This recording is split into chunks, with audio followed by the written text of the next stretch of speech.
So let me do this.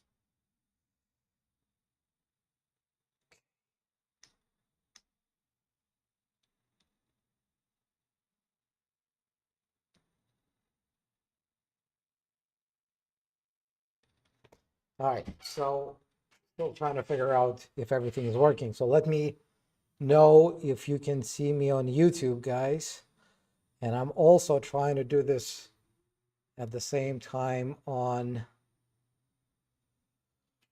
Instagram. So I'm going to try to do it for the first time on both platforms at the same time. And trying to figure out if this thing is working. So let me know if you see me on IG. Let me know if you see me on YouTube. I think we should be live on both, but I need to know. I need to know. Let me know if you guys can hear me. Let me know if you can see me, and we'll take it from there. So I see some people joining on IG. Can you hear me on IG? That's an interesting question. And what are we having on YouTube? Do you guys see me on YouTube? Do you hear me on YouTube? Let's start there. So YouTube says no, right? And I think I know why. Give me 1 second. So we did something wrong here. Where is that? So it's the first time trying to run this on both platforms, and so I'm running into some tech issues. How about now? Are we live on YouTube now? Can someone tell me? You may need to refresh that YouTube link. And once we have everyone, that'd be great. So for Instagram, is the audio all right? Can someone comment?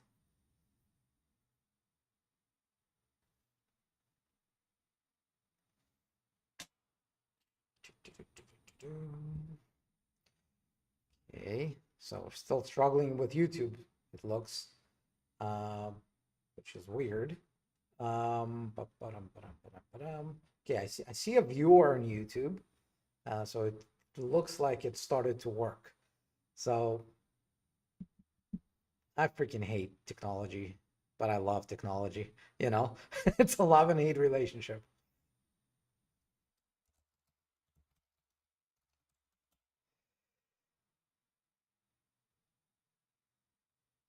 Okay, how we doing? Okay, so audio is fine on IG. That's good. What are we having with YouTube?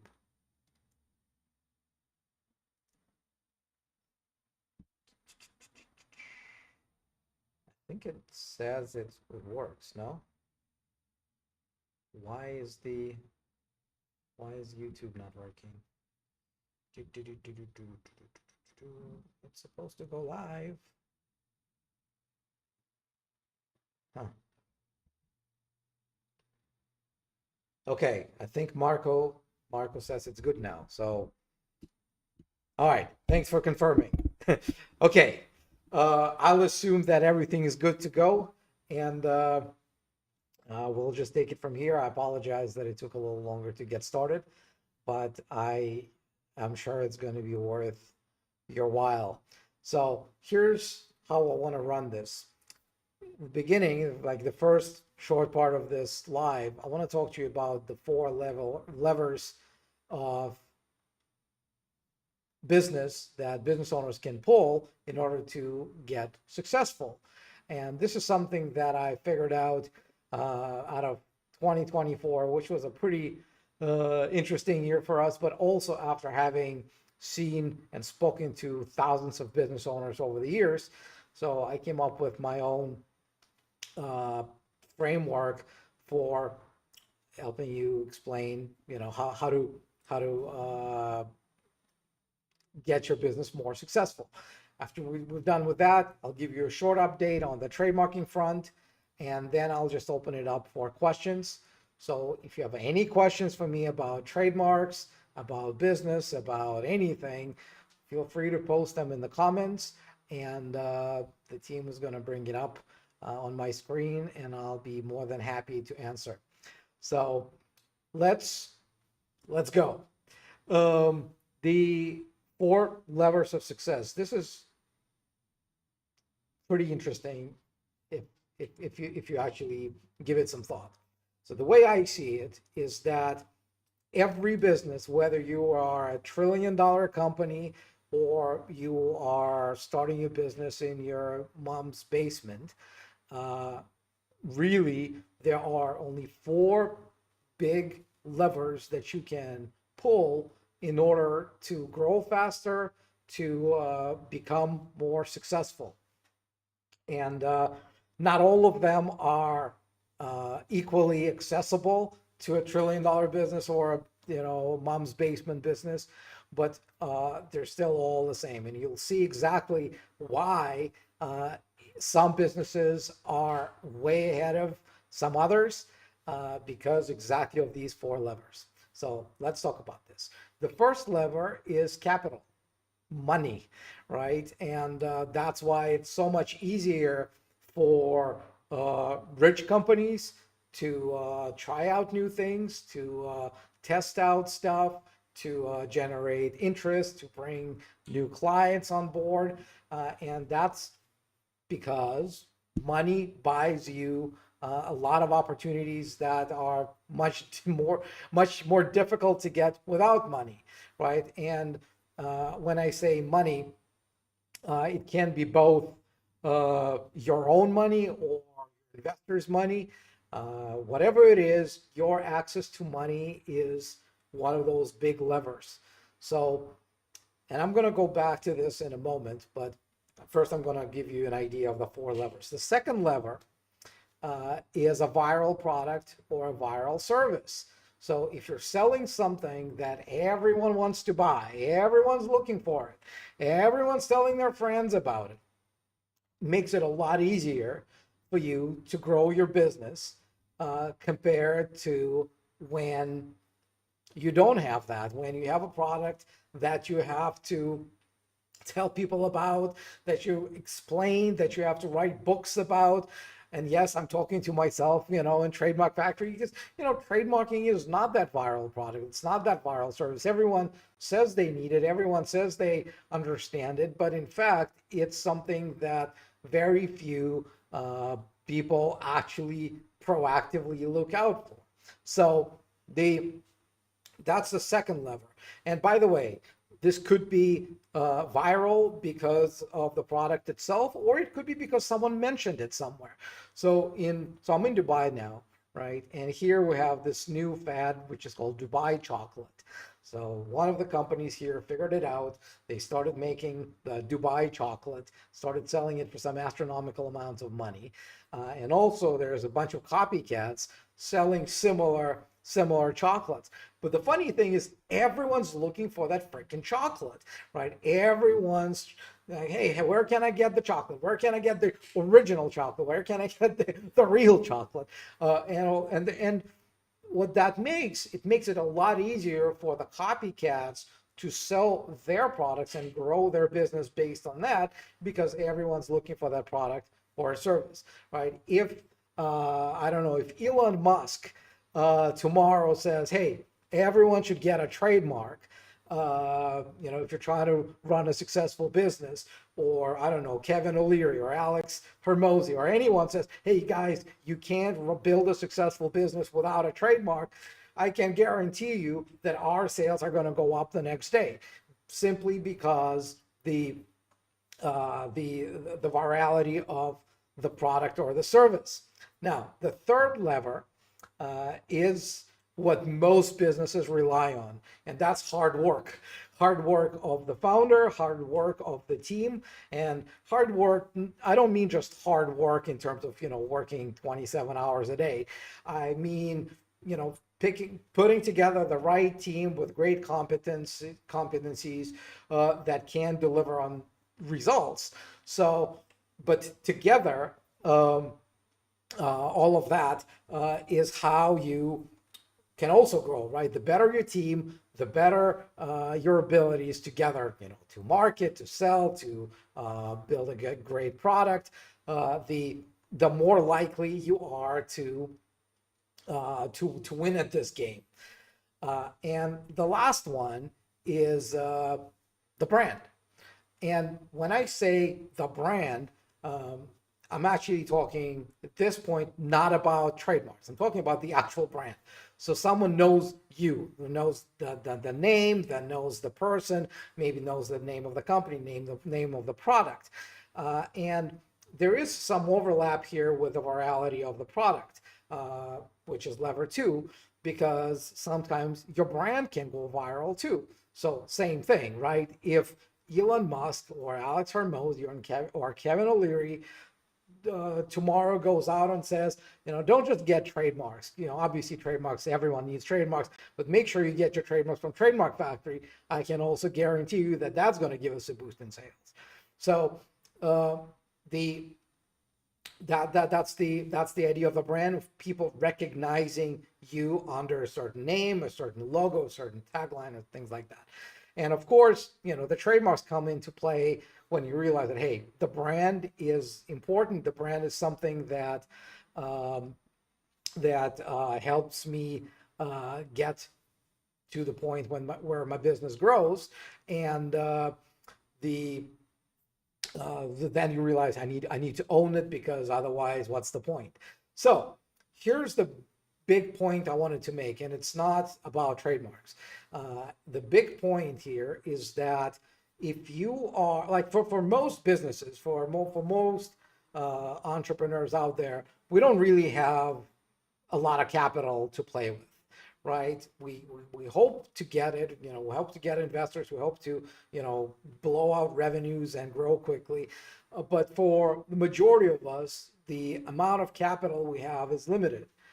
For many of us, it's very limited. Now, the second lever, virality of the product or service, is also very difficult.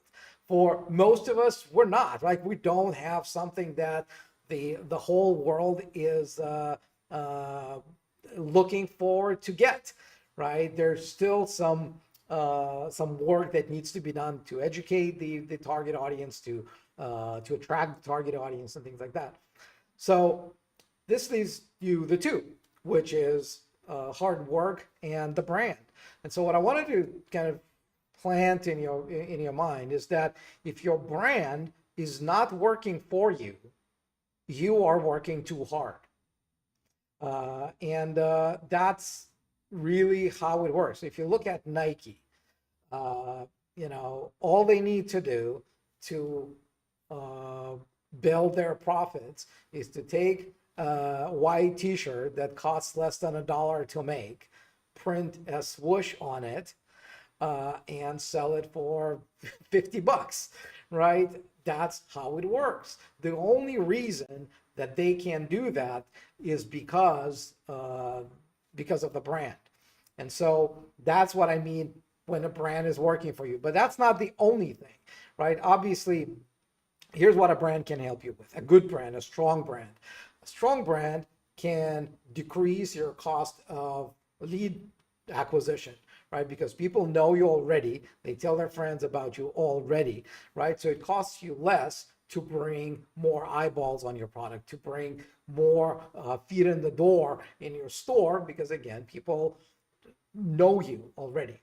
The other thing it helps you do, it increases your sales conversion rate dramatically, because again, when people know and trust you already, you don't need to take up that much effort to tell them to buy from you. The best example is McDonald's, right? You go to McDonald's. Well, let's even talk, 5 years ago or 10 years ago, before they had those electronic kiosks, which, by the way, I love. And you actually had to talk to a human at the counter, right? These guys at the counter, they didn't need to do any selling for you to buy their products, right? All they had to do is say, hey, would you like fries with that? That was the extent of the selling that this required. And big part of that, the huge part of that really is the brand. Now, what it also does, what a strong brand also does, it helps you get better talent at lower cost. Because again, great talent, and that kind of contributes to your hard work lever as well, by the way. Great talent wants to work for something that they enjoy doing, something that becomes a great line on their resume, or something that pays really well. And it's a balancing exercise. So a developer who's a programmer who is like at the top of his game will probably accept a slightly lower pay to work, I don't know, for Google or OpenAI or whatever, other big brand that you can think of, compared to a startup that you've started in your mom's basement, simply because putting your mom's basement startup on the resume is just not as sexy as Google would have been. So that's what a strong brand does. And there's other ways that a brand can help you. And here's another thing. A lot of people say, hey, a brand is not your logo. A brand is not the name. A brand is not your tagline. And they're right. The brand is kind of a collective umbrella for all of that, right? It's how people feel about you. It's what they think. It's what they say when you're not in the room. All of those phrases, I'm sure everyone's heard of a billion times. But here's the thing. With the brand being all of that, it's amorphous. So every brand has what I call brand elements or brand symbols that are actually tangible, right? So it could be the business name, could be that logo, could be the tagline, could be colors, could be a jingle, like all of those things that as soon as you see them or you hear them, you're like, that's what it is, right? So those are the brand elements, and that's the stuff that you want to trademark, because if it's valuable for you, if it helps you grow your business, you want to make sure that you end up owning it and not having it stolen from you. So that's kind of the concept that I wanted to share with you today. The four levers: capital, viral product, hard work, and the brand. So again, if you don't have your brand working for you, you are working too hard, your team is working too hard.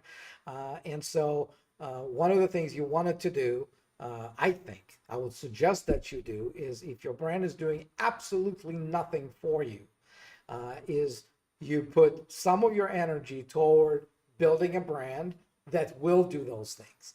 A brand that is going to be original enough, it's going to be memorable enough, and put some effort into building the goodwill around that brand, even if it means an investment that's going to pay off in the future. So that's the four lever stuff. By the way, if you have any questions on this concept, more than welcome to post it in the comments. I'll be happy to answer. Now, before we go to the Q&A, and I see we're starting to get some questions, which is cool.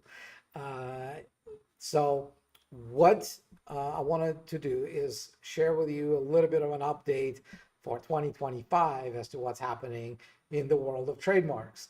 And what's happening in the world of trademarks is the government fees are going up. In Canada, they went up on the 1st of January of 2025. In US, they're going live. They're going up tomorrow on January 18th. So Canada, is continuing to play a silly game, and I don't know if it's going to get silly prizes for that, but Canada is back to having government fees that have not just dollars, but cent amounts in them. I guess it's their way of trying to convince the public that there's some method behind the madness of why they're raising their fees, right? So they think that, hey, if we add cents to the price, the public will probably think that, yeah, it's scientific. I don't know if anyone buys this, but it makes it lots of fun when you look at those prices and invoices, when some of our clients who file trademarks in Canada, and like, we'll tell them, hey, this is $458.72. I don't even remember the actual number. It's just so difficult. So that went up already. US has a much steeper jump, and their whole structure of government fees is changing because they're forcing you to use goods and services from the pre-approved list. And for years, we explain to our clients that they want to avoid that because it significantly limits how you can phrase the statement of your goods and services, but also it just gave you less flexibility. And before, it was an extra $100. So the pre-approved list, you paid $250 per class, and to be able to have access to a free form, you would pay $350. And that was, some of our clients expressed that they were not too happy about the extra $100, but they all said, okay. Now, starting tomorrow, the pre-approved list is going to cost $350. And if you want to do free form, it becomes $550. So it's an extra $200. And that, I think, is a jump that most brand owners will not want to take. So internally, we're switching our processes to basically have to explain to the clients, hey, you will probably want to lose that flexibility and go with the pre-approved list. And if you do need the actual flexibility, then be ready to pay extra for it. And the other thing that changes in the US is that they've added additional fees for small corrections based on the number of words in your statement, a few other things. I actually have a longer video on this channel where I'll walk you through the 2025 USPTO fees. By the way, Rico, if you want to post the link to the comments in YouTube and IG to USPTO fees video, I think people would appreciate that. Rico is our amazing social media person who's helping me out with this live. So hopefully he'll be able to post that link. Now, that's really what's happening on the front of the government fees in US and Canada. And again, Canada, you probably shouldn't worry about it too much. It's just I think like extra 15 or something dollars. US is significantly more, but again, it is what it is. And in the grand scheme of things, if an extra $100 or an extra $200 are going to stop you from trademarking your brand, then really all it shows is that you're not being serious about trademarking. Because the whole process, it takes a long process, takes over a year in the US, but the reason you do it is because you are investing in your brand's future, right? A trademark, really, that's all it is. Because you're betting that the value of your brand is going to be significantly higher 2, 3, 5, 10, 50 years from now. And because you have that belief that the value of your brand is going to be higher, you're investing today to make sure that you're the only one who can claim a legal right to that brand. And so, again, if an extra couple $100 makes a difference, then it's very telling that you probably don't have a very strong belief in the future value of your brand.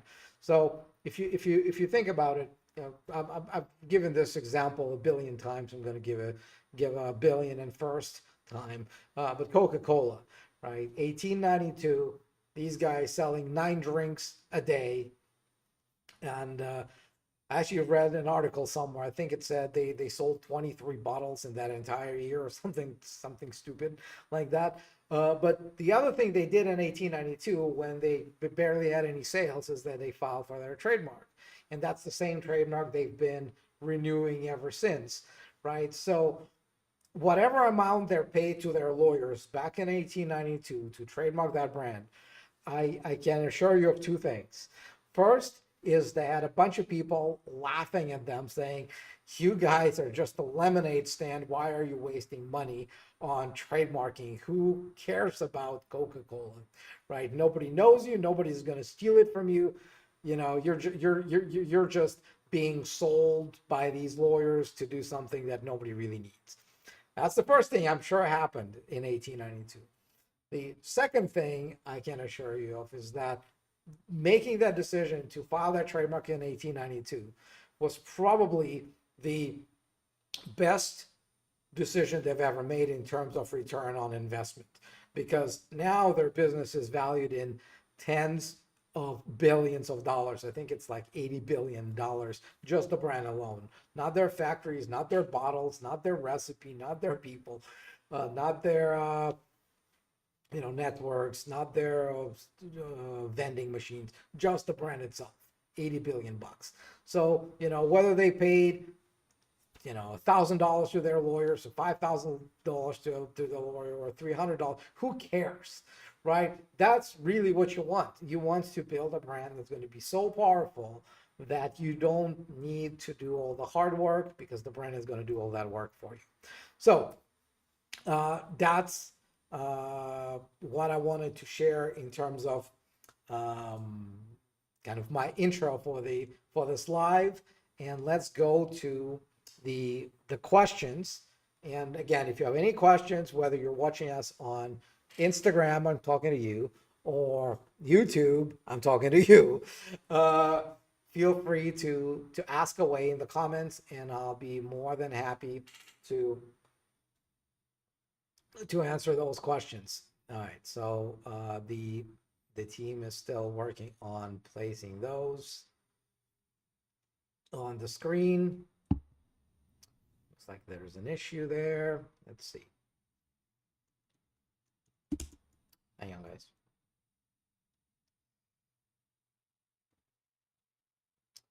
Oops, that's the wrong one.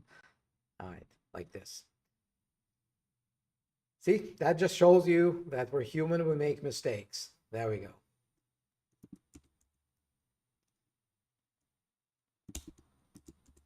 Okay, so I'll do the first one myself, Rico, and you can do the other ones yourself. Okay, there we go. So you can play with this on your own. Okay. All right, so Eddie on Instagram asks, how much does it cost for a trademark? Well, it's a question we get obviously all the time, and there's there are several parts to that answer. The first part is the government fees, right? No matter who does your trademark, whether you do it on your own, whether you do it with us, whether you do it with the most expensive law firm, whether you do it with some Chinese website that pretends to be a legitimate trademarking firm, doesn't matter. The government fees are the government fees. That's what you're going to pay to the government. In US, starting tomorrow, the government fees are going to be $350 per class of goods and services for each trademark. If you go with a pre-approved list, and if there's some flexibility that you need, it's going to be $550 plus a few other things. Now, the second part of that equation is, and by the way, speaking of government fees, if in US, if you file your trademark based on intent to use, which means you file it before you have active sales of your products or services under that brand, then there's going to be another post allowance government fee, once you can prove that you have use. Okay, so there's going to be a few more $100 there. Now, that's the government fees. You can't get away from it. So when whoever tells you, you can get a free trademark, you cannot. Now the second part is what you're going to pay to someone who does it for you. So I'm not going to do a comparative,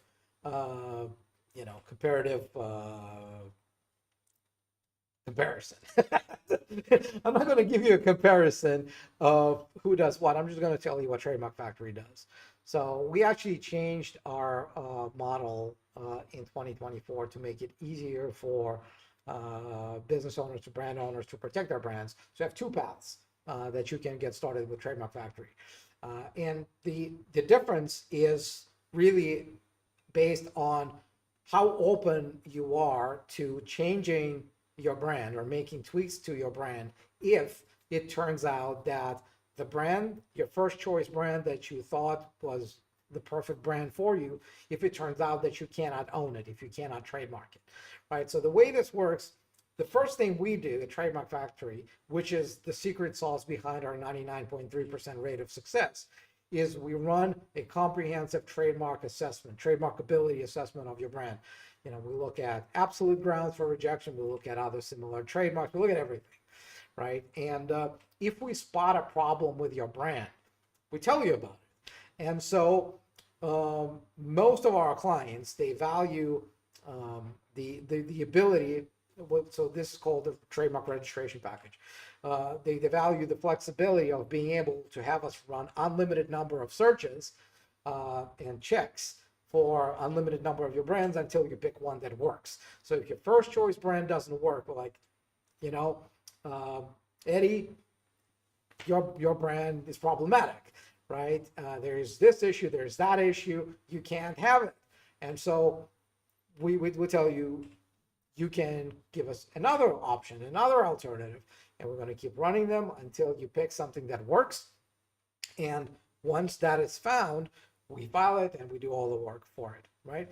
So, but if you say, you know what, I only have one brand that I'm interested in, if you tell me that this is not something I can trademark, I'm just going to say, well, to hell with that, I'm not going to trademark anything. So if that's the case, you want to go with the option that we call the single search first, right? So you do the search. So the single search costs $200, $199, right? You can start with that. If it's doable, if it's registrable, then you can upgrade to the trademark registration package for $796. So the total is $995. And right, so you start with one. If it's doable, you upgrade for $796, $1,000. Now, the second route is the trademark registration package, which costs $995. Same thing, but the other option comes with a unlimited search at the top. So again, really boils down to, again, how open you are to changing the brand and working with our team so that you end up filing for a brand that has a good chance of getting approved by the government. Now, you notice that the price is the same for both roads, and that's by design, because we don't want to push you with money toward one or the other option, right? They're both legitimate options, and whichever you want to go with, that's fine. So after we've done the search and we told you, hey, your brand is registrable, here's what's really cool about Trademark Factory, something we're famous for, is we offer what we call a office action insurance. So what that means is that after you file your trademark, several months down the road, so in the US, it's about 6 to 9 months. In Canada, it's about 2 to 3 years now. You wait, then the government looks at your trademark application, and if they see something they don't like about your trademark application, they'll issue what's called an office action, which is basically a letter that lists things that they don't like about your trademark application. And that's not covered by the $995 that you pay, right? It's not covered by the filing. And, that's kind of the model that most of the world uses. So what we came up with, and before 2024, we used to kind of force everybody into our high-end packages where the office action insurance was embedded in them. Now we make it as an add-on, right? So now you can upgrade to a flat fee that covers the whole thing from start to finish, with unlimited responses to all office actions and 100% money back guarantee if you want to have a package for that too. So that one, like if you add 995 plus the add-on of unlimited responses to office actions and 100% money back guarantee, if the trademark that we told you is trademarkable ends up being rejected, so that in some currently costs $2,500. We're planning to raise it in 2025. But for now, it's $2,500. So if at that point your trademark gets rejected, you get your entire $2,500 back. So I hope that answers your questions about the cost of a trademark. So you can start with $200. Put your toe in the water, check if your brand is trademarkable, then upgrade with $796 to the filing and the whole trouble-free scenario, which will take you to the end. And if you want to shift some of that risk onto us with office actions and things like that, we have minor office action insurance, we have unlimited office action insurance, and we have unlimited office action insurance with 100% money back guarantee. So you can check all those packages up on the website. We just updated that page like literally today. So trademarkfactory.com, check it out there, and you can start with one way or the other. Let's go to the next question.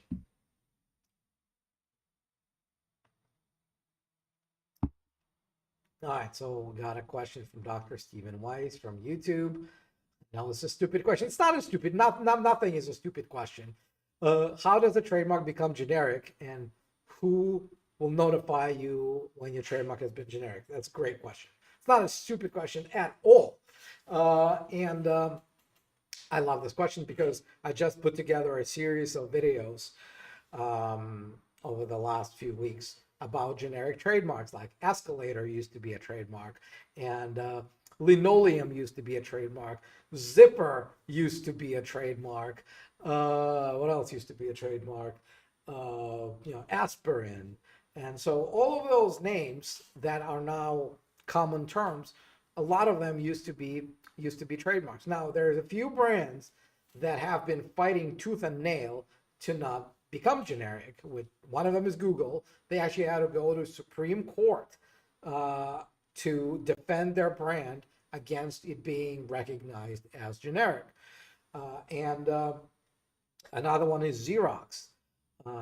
They've been running all sorts of marketing campaigns, almost begging people not to use Xerox as a verb, right?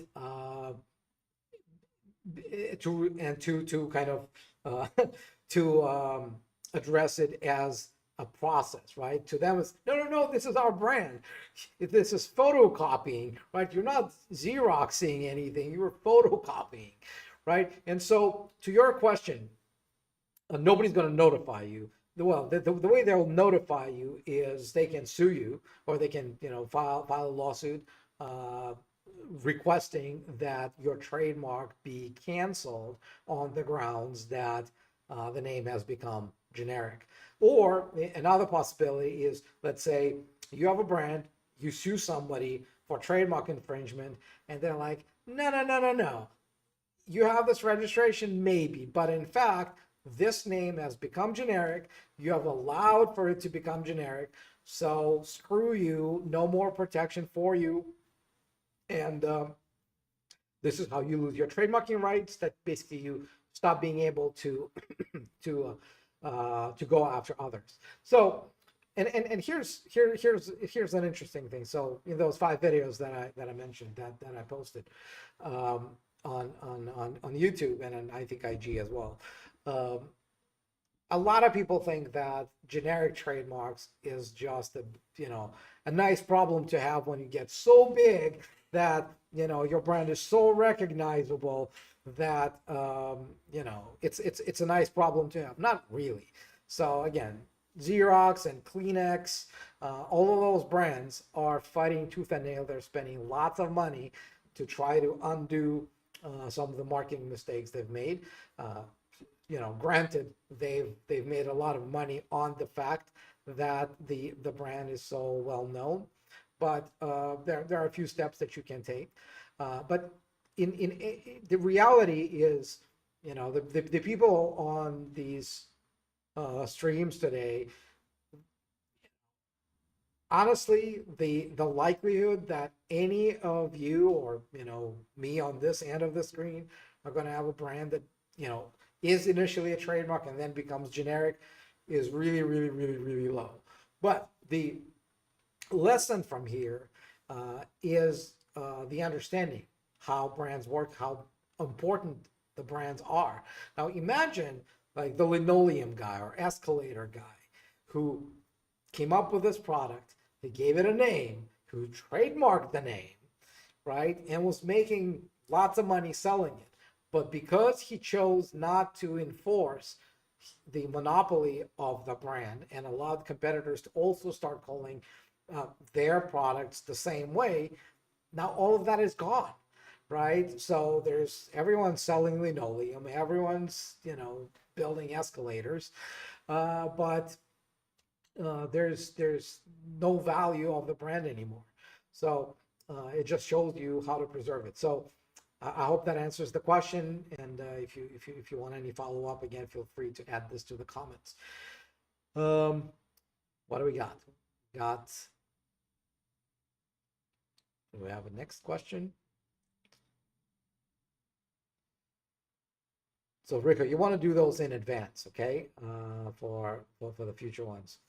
I'm going to start answering because I see it, and you'll see it on the screen momentarily. So 3 Lions asked a question on YouTube.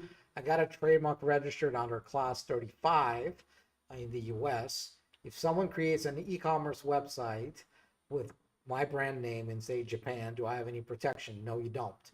So trademarks are done on a per country basis, and your US trademark protects you in the US, and that's it. It doesn't protect you in Japan. It doesn't protect you in Canada. It doesn't protect you in Russia. It doesn't protect you in Australia. It doesn't protect you in any other country you can think of other than the US. So there are international treaties that allow you that make it easier for you to file your trademark once and get protection in multiple countries. But in the end of the day, you will have separate trademark protection in separate countries. If you don't have that, your US trademark does nothing. And this is unfortunately the choice that small businesses need to make, because again, most of us don't have the luxury of having the budget to trademark your brand everywhere, right? Because there we're talking lots of money. We're talking close to $100,000 to basically cover most of the world everywhere. And in most cases, not only do you would that be too much of an investment, it would also be not necessary, because for most small businesses, you really don't have that much of an upside by trademarking your brand in some of those obscure countries that you could get a trademark in.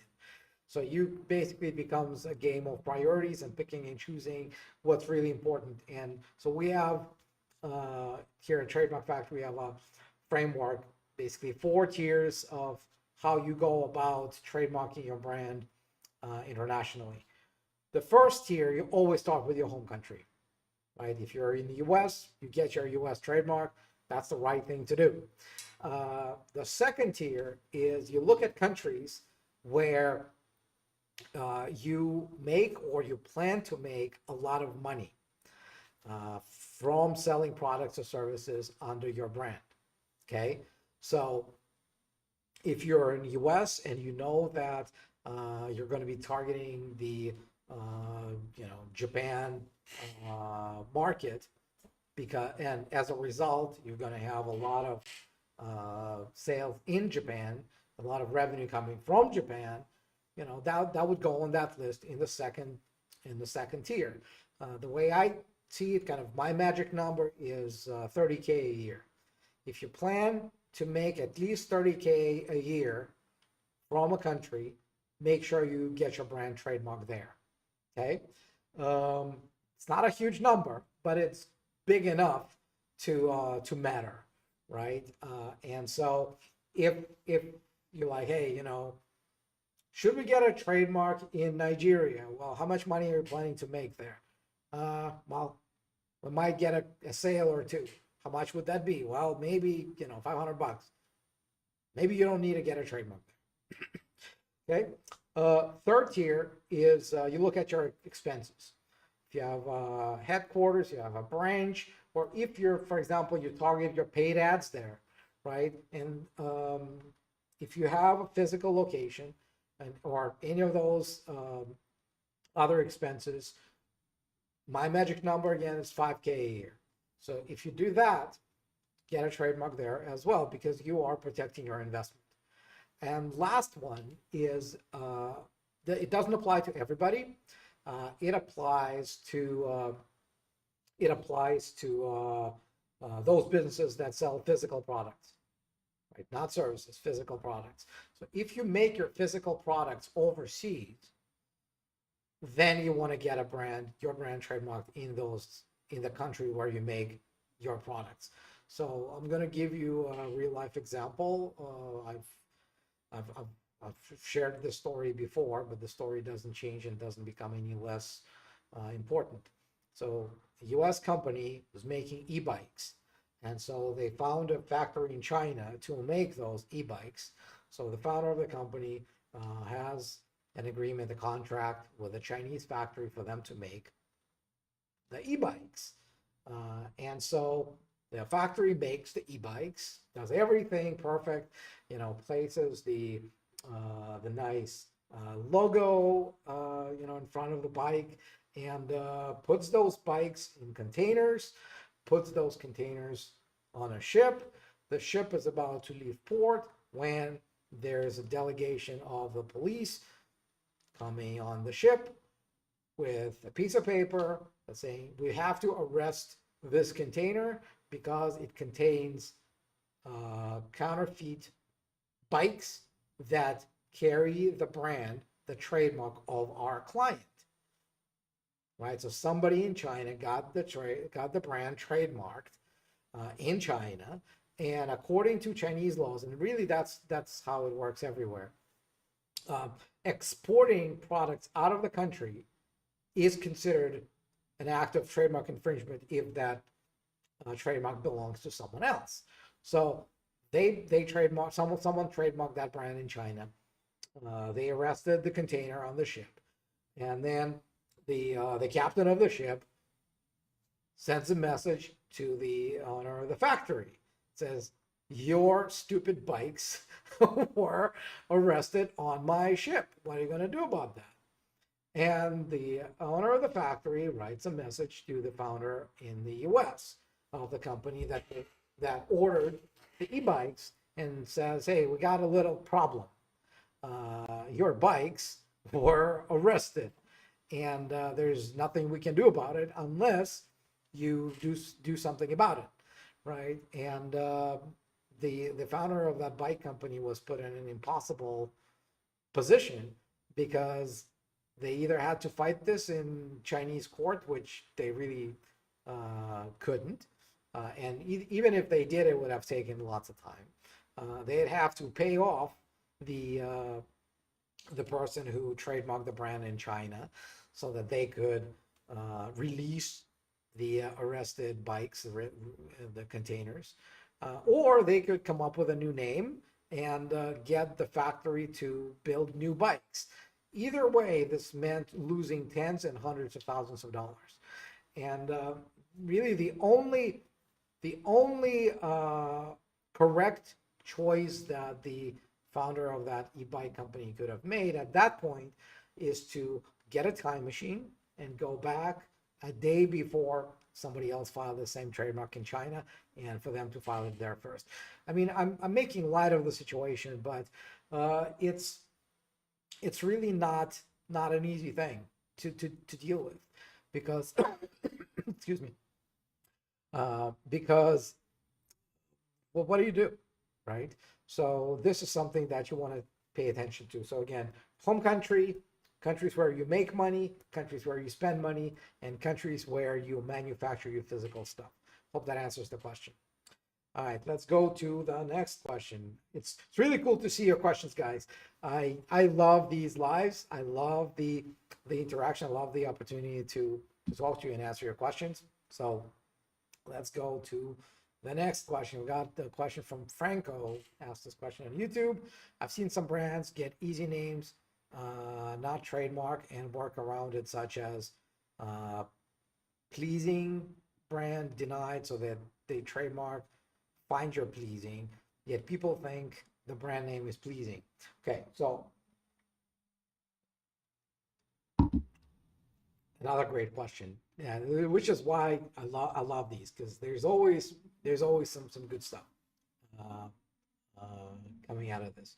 So the there's always a trade-off when your initial trademark, your first choice trademark, we find that it's problematic, right? The brand owners usually go through all those stages, anger, grief, acceptance.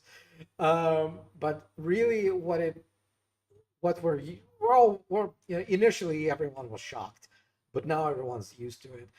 Brand owners are like, well, what do you mean we can't have it? It's not exactly the same. It's slightly different than the other one that you found. I should be able to have this trademark because I've added a comma here or added the in front.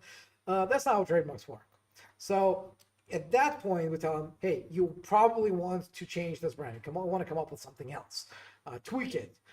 And usually the second choice is so close to the first that really doesn't change anything. Like I said, adding a the in front or my in front, or, and then becomes kind of a little bit of a back and forth of how far can you depart from your initial idea to bypass the problem that you had, that we identified. And there's a lot of psychology that goes in here, because lots of ego, lots of personal attachment, being married to a brand.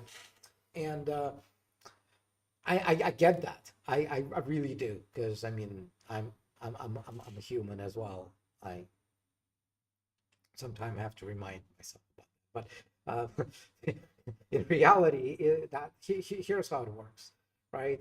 At some point, if you go down the path of let me find the smallest change I can make to my brand in order for it to become trademarkable, at some point you will find something, right? Like in your example, find your pleasing versus pleasing.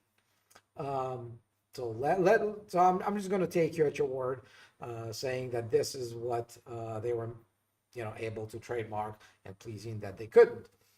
So, and there's billion different variations that you can have with different brands. But here's the problem with this. If you did this work of departing just a little bit to be able to stick your foot in the door and own this brand, you basically built two big problems for yourself.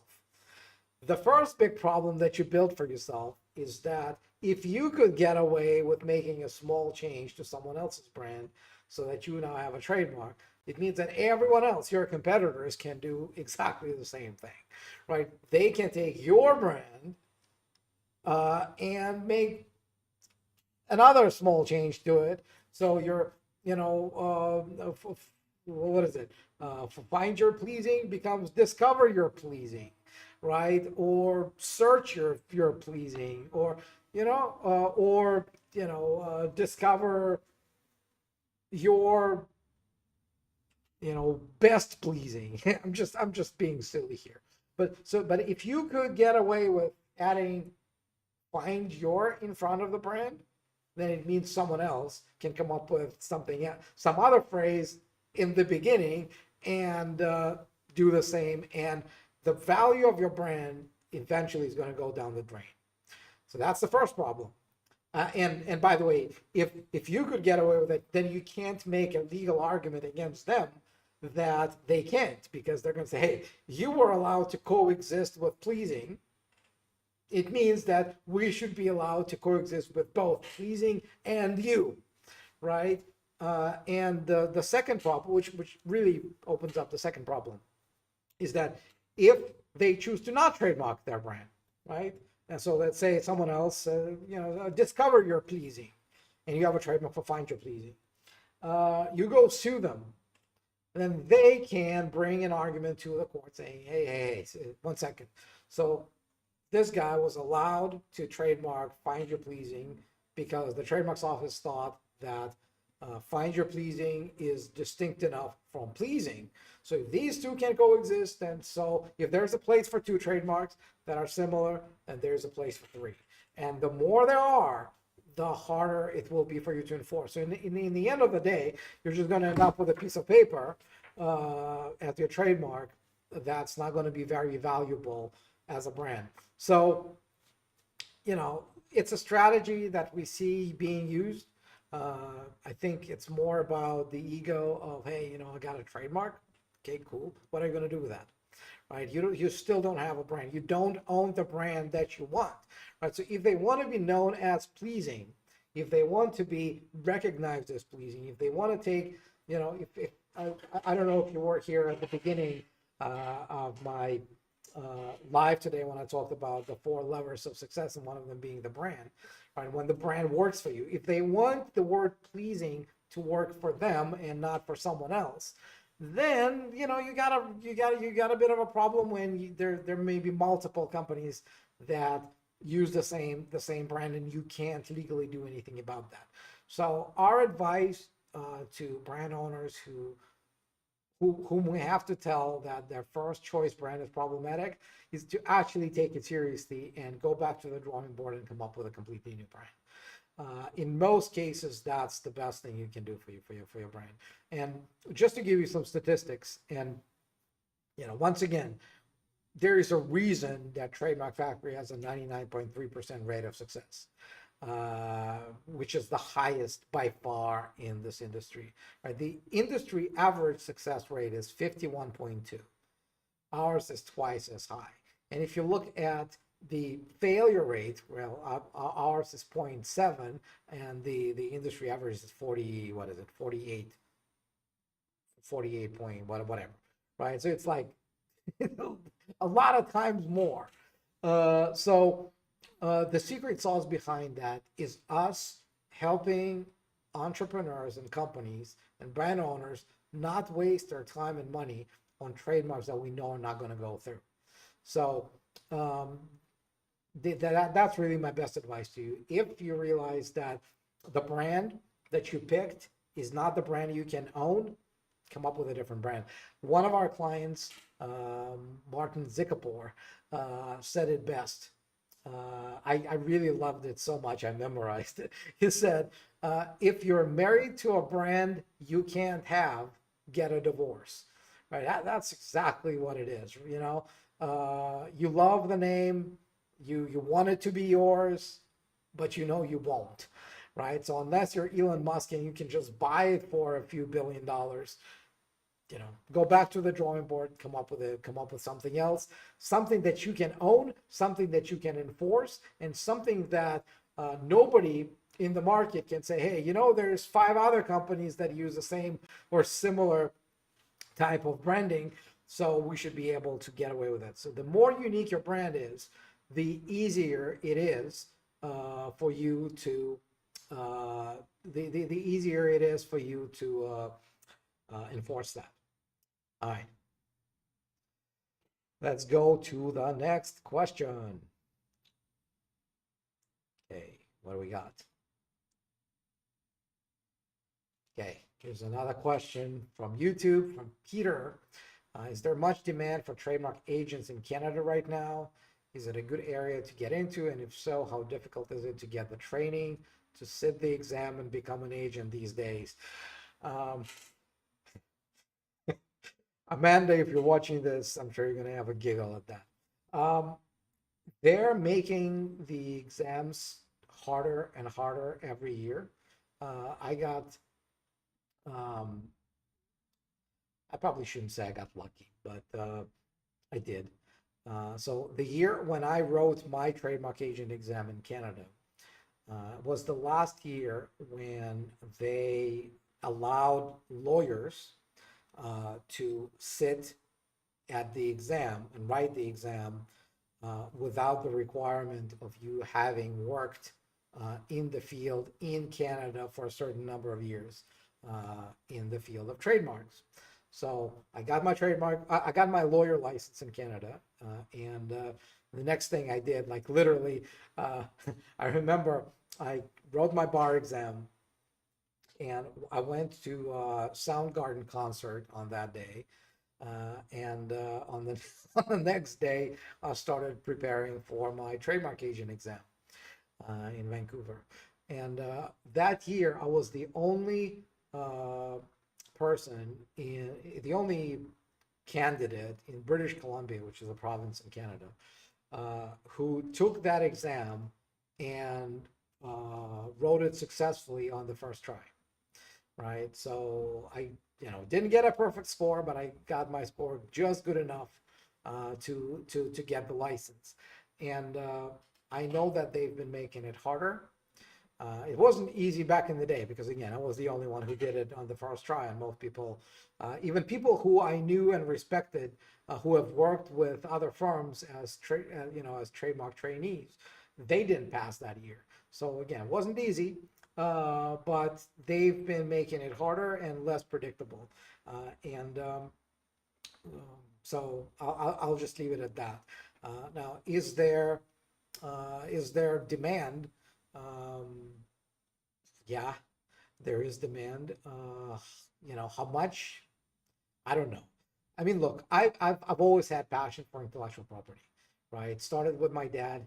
If you know a little bit about me, you probably heard the story more than once. How I got into intellectual property because of my father was a famous composer in Russia, and got his song stolen by a radio station that made a commercial for Samsung out of that without his permission. And so I've been doing this for almost 30 years. So when I left Russia and moved to Canada and wanted to go back to being a lawyer, I knew I wanted to do intellectual property. And so trademarks became to me the opportunity to do that when no Canadian law firms wanted to hire me, right? For whatever freaking reason, whether it was me being too Russian, me being too old, me being too beautiful, I don't know what it was, but I found myself with zero offers from Canadian law firms, and so I started Trademark Factory. That's how the whole thing was born. And so we obviously do see enough demand in Canada to justify doing business there. But there's two things I want to say. First of all, Canadian market is 10 times smaller than the American market, which is why the majority of the trademarks that we file through U.S. licensed attorneys in the U.S. Now, the other thing I want to say is that there was another thing I wanted to say. Now I'm trying to remember what the hell it was. Hang on. I got so many screens blinking in front of me that sometimes I lose the train of thought. Yeah. So the other thing I wanted to say is that, like I said, I had passion for intellectual property from day one. Right. I knew I wanted to do that. So to me, it was a no-brainer. And I know that there are areas of law where I could have made a lot more money, a lot easier than what I'm doing now with Trademark Factory, right? And so if you have no investment in the industry and you're like, well, is being a trademark agent the easiest path to make tons of money in Canada? Probably not. But if things like this, if intellectual property, trademarks, protecting brands, helping entrepreneurs protect what I think is their most valuable asset, if that's something that that lights up your eyes, then I'd say, go give it a shot. Give it a shot, because there is demand. The demand is not going anywhere, and that's really where I'm going to leave it. Let's go to the next question. Okay, so we got another question from Three Lions. Looks like a follow-up about the filing internationally. So I'm not doing much business in a specific country, but still want the protection there in case of a copycat risk. Will I be able to? Yes. So you can file your trademark anywhere, even if you're not doing any business. So US is actually one of the very few countries where they make you show them that you've started using the brand to sell your products or services before your trademarks get registered. Now, you can file your trademark in the US before you've sold a single product or sold a single service under that brand. In US, it's called an intent to use trademark application. But even if your trademark gets approved by the government, it survives the opposition period, it gets allowed, in the US, your trademark will not register until you've shown them evidence that, hey, now I have started selling these products or services. The rest of the world, or like the 99% of the rest of the world, does not have that requirement. So they don't care if you sell your products under this brand or you don't. All they care about is you having filed that trademark application, right? And that's really important, because in most countries, you have no such thing as what's called a common law trademark, that there is some limited recognition in US and Canada that basically, if you've started your business and you became known under that brand, you may be able, through court, by spending tremendous amount of money, you might be able to prove that some legal protection should be given to your brand. Again, this is like 100 times more expensive, or 50 times more expensive than getting a trademark done, just registered through the proper channels. But at least there's some possibility to get yourself some additional protection with money and court system. In most countries, you can't do that. So even if you were doing business there for 30 years under that brand, if you haven't bothered to trademark your brand and someone else does, too bad, so sad. It's going to be their brand, and they can sue you, and they can force you out of your own brand. So, if you do want the protection in those countries, in case of copycat risks, and you have the budget to get your brand trademark there, yeah, by all means, you can. And again, if that fits your business strategy, you should. But by the way, so I mentioned that we have a new website, and you can get started just by clicking a few buttons, filling out the form and things like that. We still find it that most business owners, they want to first have a conversation with a real human being who understands trademarks, who understands entrepreneurship, who understands your questions. So in most cases, what people do is they request a free call. Again, you can do it on the website.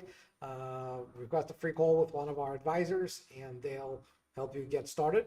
And again, they'll answer your questions. So for you, Three Lions, they'll ask you, hey, where do you want that trademark, right? And we're going to have a list. We're going to give you a quote, and we're going to help you get started. So Trademark Factory, we specialize in US and Canada. This is kind of our bread and butter, but we have connections pretty much around the world. Funny enough, so next week, I'm attending 2 conferences here in Dubai of trademark attorneys from around the world meeting here, and this is how we find out some good things about some other firms, and here's how we can make sure that when we have a request, for example, to file your trademark in Japan, right? I cannot personally file your trademark in Japan, but I can find you the firm that's going to do it for you. So if you want our help, the way we do it here at Trademark Factory, we used to and this is another, going back to Trademark Factory changing the model in 2024. One of the things we changed is that we stopped pretending that we have as much control over filings in Japan, Singapore, Vietnam and India or China as we have in Canada and US. So we used to basically tell you, hey, just pay us a fee. We're going to take care of your trademark in those countries. Now we don't do that. Instead, we can act as the interface between you and the firm we're going to find for you in that country. So you're going to pay a flat international coordination fee, and we're going to find you the firm, and then you're just going to pay them whatever fees they're going to charge you. But we will be communicating on your behalf with them to make sure that there's no funny business, to make sure that they get everything done. They get all the information in the way that they can act upon, but also we're going to monitor everything that they do. But if that's the added value that we bring, right? But we're not going to guarantee anything like we do in the US and Canada, simply because, again, we don't have that degree of control. So let's go to the next question.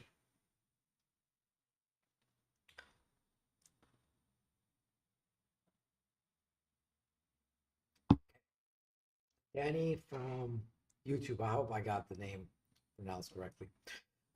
If I sell physical products, apparel, accessories, shoes, jewelry, with my brand name, can I then start selling food products with the same brand name as well? Xerox guacamole, good name. Xerox ice cream, chocolate mousse. That makes me hungry. I want some ice cream and some chocolate mousse, and especially Xerox chocolate mousse. There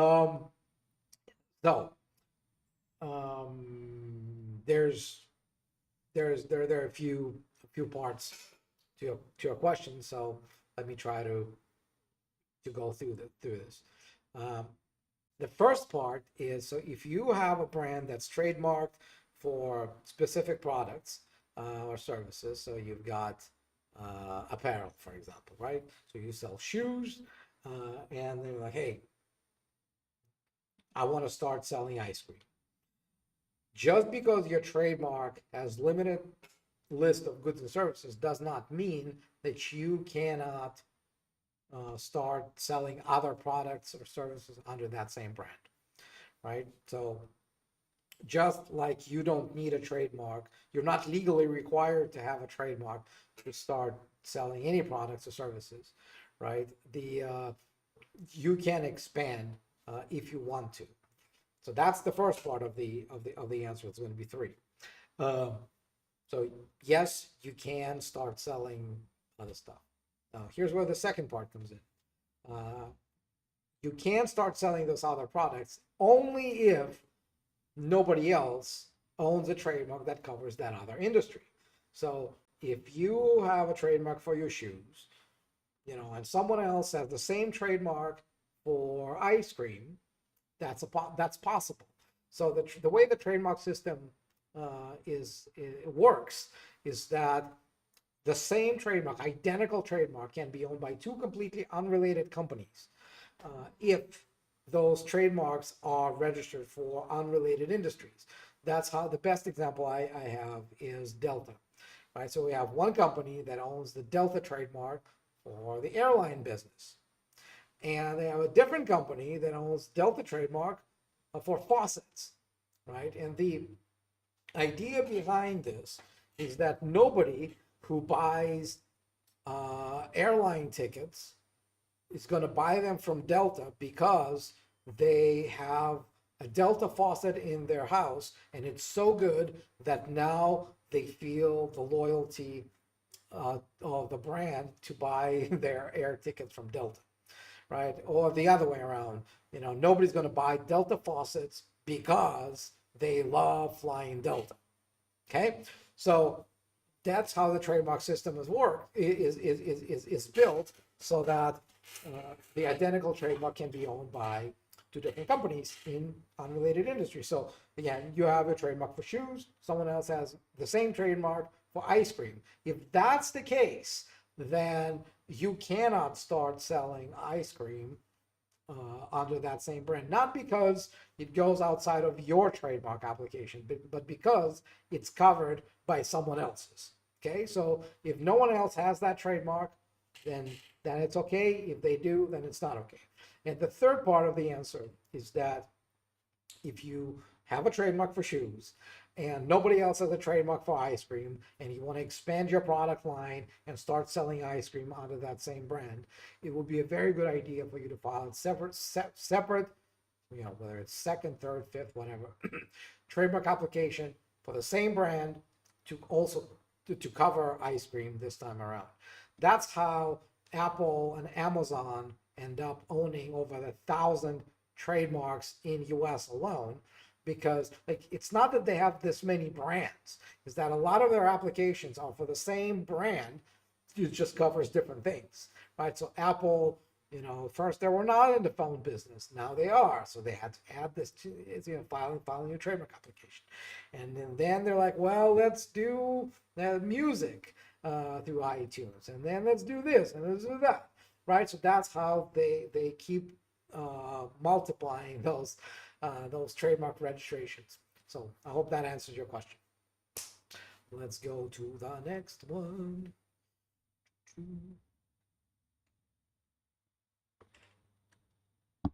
Okay, question from Instagram. Hello, Instagram. Okay, Christmas. Okay, with this way you spell it, I'm sure you're not going to be upset that I mispronounced. Is it possible to trademark the same name under a different business? Okay, for example, Black Curtain Coffee versus Black Curtain Clothing. So I don't know how this is possible, but it's essentially the same question I already answered. So, the answer to you is yes, you can, as long as the industries are unrelated. And so the way the trademarks office is going to look at that, so when you file your trademark application, obviously they're going to find the other company that has, Black Curtain Clothing. Let's say you want to do Black Curtain Coffee. So they're going to find the clothing company under the same brand. And the examiner, the person who decides whether your trademark gets registered or not, he's going to ask himself a question. Is coffee too similar to clothing? Is it similar enough? Is it related enough for consumers, to be confused into thinking that the coffee and clothing come from the same company? And if his answer is, well, it's not uncommon for coffee companies to also sell apparel of the same brand, then he might reject your application and say, yeah, it's too close. But also you can say, well, these guys didn't bother to trademark the beverages, and so you might have it. So it's an iffy, it's an iffy thing. Really, the more unrelated they are, the easier it is to trademark, and the more related they are, the less possible it becomes. And it's really all it's really very fact specific. Boils down to a few things. First, the uniqueness of the brand. The more unique the brand, the harder it is for you to come up with an industry that's completely unrelated. So, for example, with Apple, you could get away with that because it's a dictionary word, right? So if if you wanted to go into, I don't know, photo cameras, maybe, I don't know, something, you might be able to get it. But when we're talking about some unique brands, I'm just trying to figure something out. Like, I don't know. Like, I'm looking at the my symbols here. Sabian. you know, it's a more unique, so it would give you more protection. So they look at the uniqueness of the brand and relatedness of the industries. So the more unique, the more unrelated the industries need to be. But beyond that, you could. I hope that answers the question. Sorry, I'm rambling on this question, but I hope it gave you the answer. All right, let's go to the next one. Okay, another follow-up from Danny.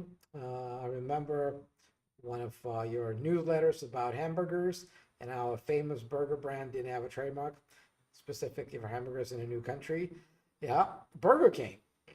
They couldn't get their brand trademarked in Australia.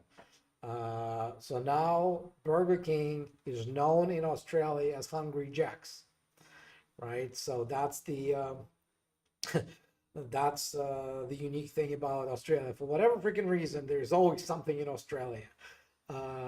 We had issues trademarking Trademark Factory in Australia. Burger King had issues trademarking Burger King in Australia.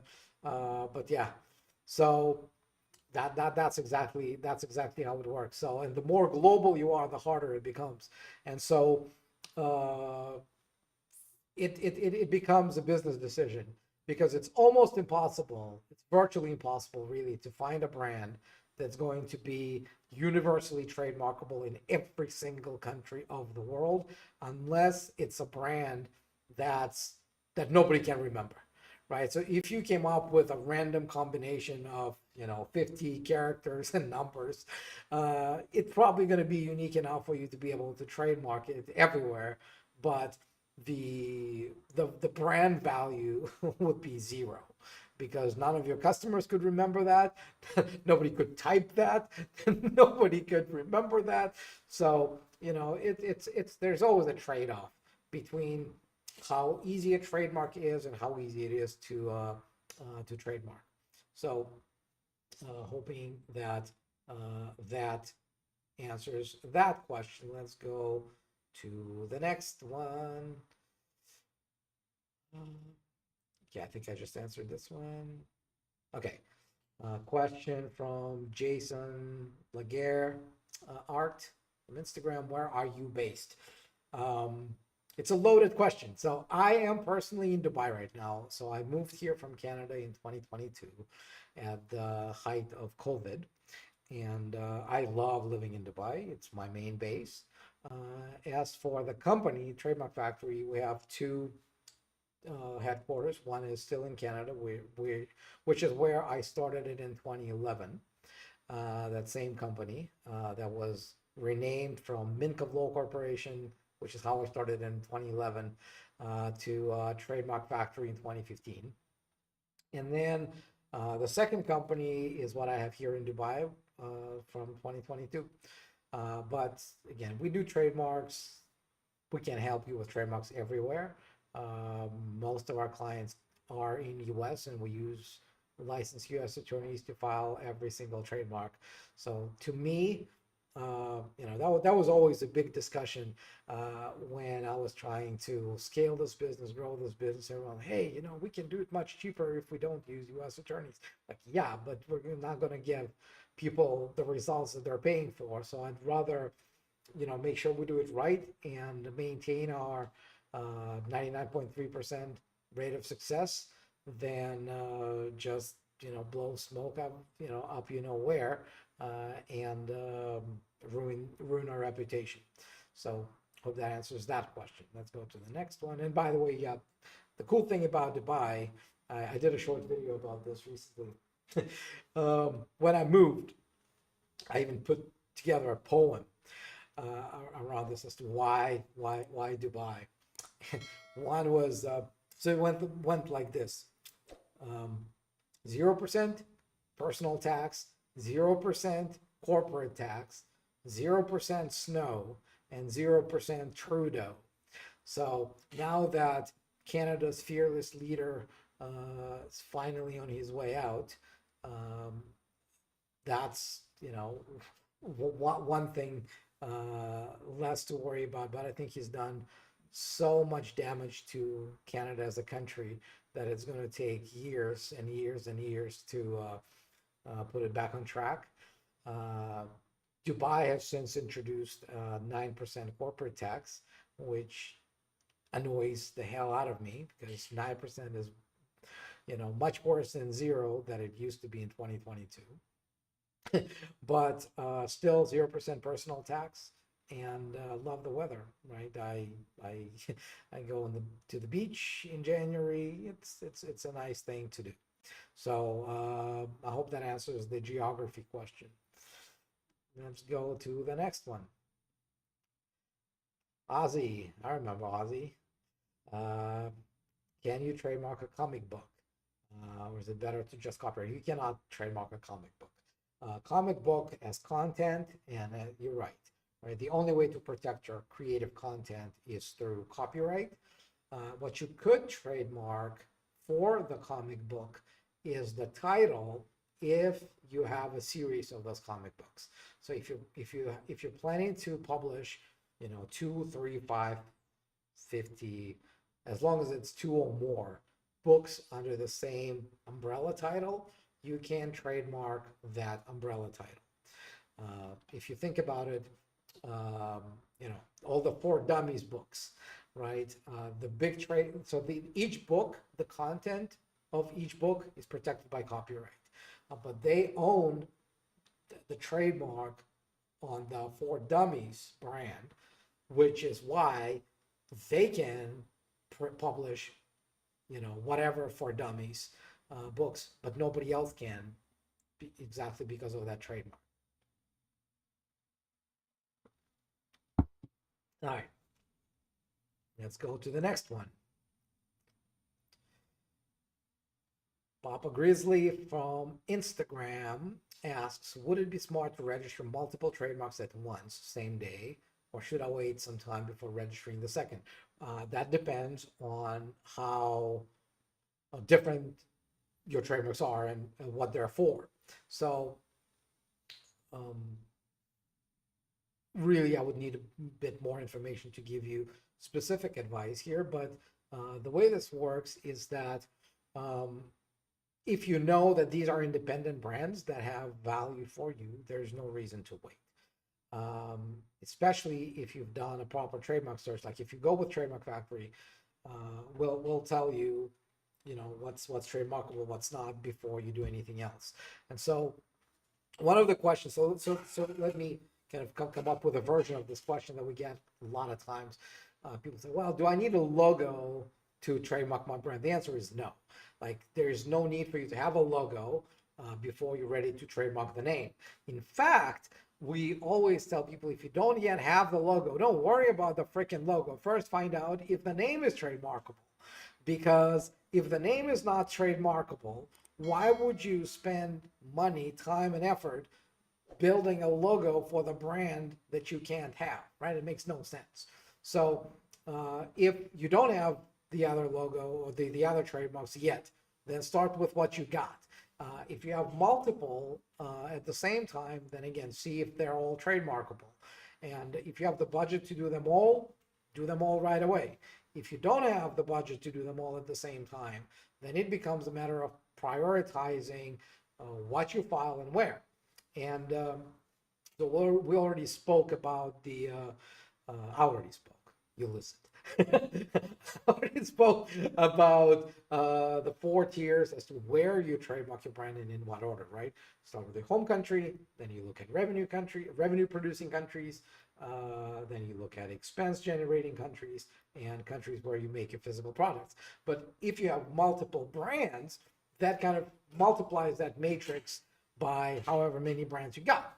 And so there, my rule of thumb is you always want to start with a main brand, whether it's the name of the company or the name of the main product. That's where you start. Logos are significantly less important because logos keep changing, right? Pretty much every business's logo has changed over years. It evolves, and these companies have to file trademarks for new logos every time. But the reason they can do it is because they still own the brand, the brand name, right? Because the brand name is unlikely to change as much as logos are. And taglines are even less, long lasting for most businesses. So those keep changing even more. But the rule of thumb for what, like, if you really need to prioritize, like if you only have the budget for one trademark, how do you pick? Like if you have three, my answer to that is find the one that you would hate to lose the most. What would be the most painful for you to deal with if someone took it and you couldn't defend it? Start with getting a trademark on that one. So I hope that answers that question. How we doing? Do we have any more questions? Ina, Rico, tell me how we doing. No more questions. No more questions. Okay. I almost lost my voice just in time for you guys to have run out of questions. That's great. So I really hope that this was helpful and useful. I enjoyed this tremendously. Hope you did as well. Hope you learned something new. So let me just do a little bit of a recap for what I talked about today. So 4 big levers of how a business can get successful: capital, viral product, hard work, and the brand doing some of the work for you. The only way the brand is going to do the work for you, there's 2 conditions. One is you do something really well, right? So people who get in touch with your brand, they tell the world about it, and you have a really good reputation. If you sell garbage, if your customer service is awful, then no matter how many trademarks you got, the brand is not going to help you. But if you do have that reputation, the second condition for the brand working for you is if you own it. And the only way to do that is when you have trademarked your brand. Nothing else works, right? Getting a domain name doesn't protect your brand. Incorporating your company under that name doesn't protect your brand. Getting an LLC doesn't protect your brand. Setting up your Facebook account, and none of that shit works, right? Putting a copyright symbol next to your brand or TM symbol next, that doesn't do it. The only way to do it is when you file for a trademark and you get it registered. Now, so that's the 4 levers. The other thing we talked about is that the easiest way for you guys to get us to help you with your brand, and I strongly recommend that you take that path, is go to trademarkfactory.com and book yourself on a free call with one of our strategy advisors. So we have 3 amazing people now. We got Robert, we got Tom, we got Jamie, and all of them are amazing. One of them actually is a client. We've done a trademark for him, so Jamie. So if you get Jamie on the call, make sure you ask him for his personal experience with us. Tom and Robert haven't filed any trademarks, but they've been with the company for a long, long time. And their role on that call is not just to take your money. Because I mean that's the easy part, right? You all know how the calls go, but their role is not to, push you and convince you into thinking that you need a trademark. That's not what they're there for. Their role is to help you figure out how to prioritize where, when, what, and answer whatever questions you've got about office action insurance, about the fees, about the paths, about the search, all of that kind of stuff that we try to put it as succinctly as I could on the website, which again, we updated like literally just today. Trademarkfactory.com. But if any of that is not clear, get on that call. The call is free. And I promise to you that you're going to get some value out of that, and you're not going to feel like it's, pressure, sales tactics, none of that shit. Because, and believe me, we tried, right? There was a period in Trademark Factory history when I'm like, you know what? We're not selling enough of our services to business owners who don't really see the value of their brand. Let's hire some, sweet talking sales guy who's gonna, talk them into buying trademarking services from us. That stuff doesn't work. And even if it did, like we had so many people who were furious with us because they really didn't need a trademark, and so we stopped doing this very quickly. So we ended up with people who genuinely give a shit about helping you, about hearing your story, about understanding where you're coming from, why you think you need a trademark, so that they can give you their best advice.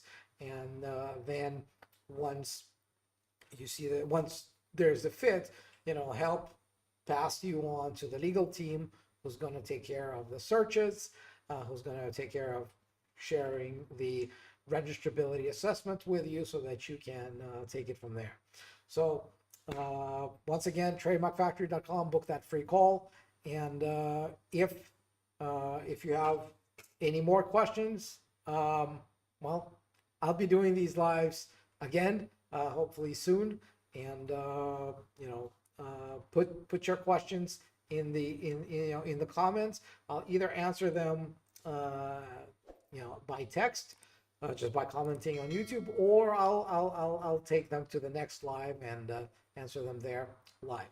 So with that, I want to thank everyone who was with me here during the stream, both Instagram and YouTube. It's the first time I'm doing both on 2 devices, and it's significantly less stressful than I thought it was, except for some glitch in the beginning.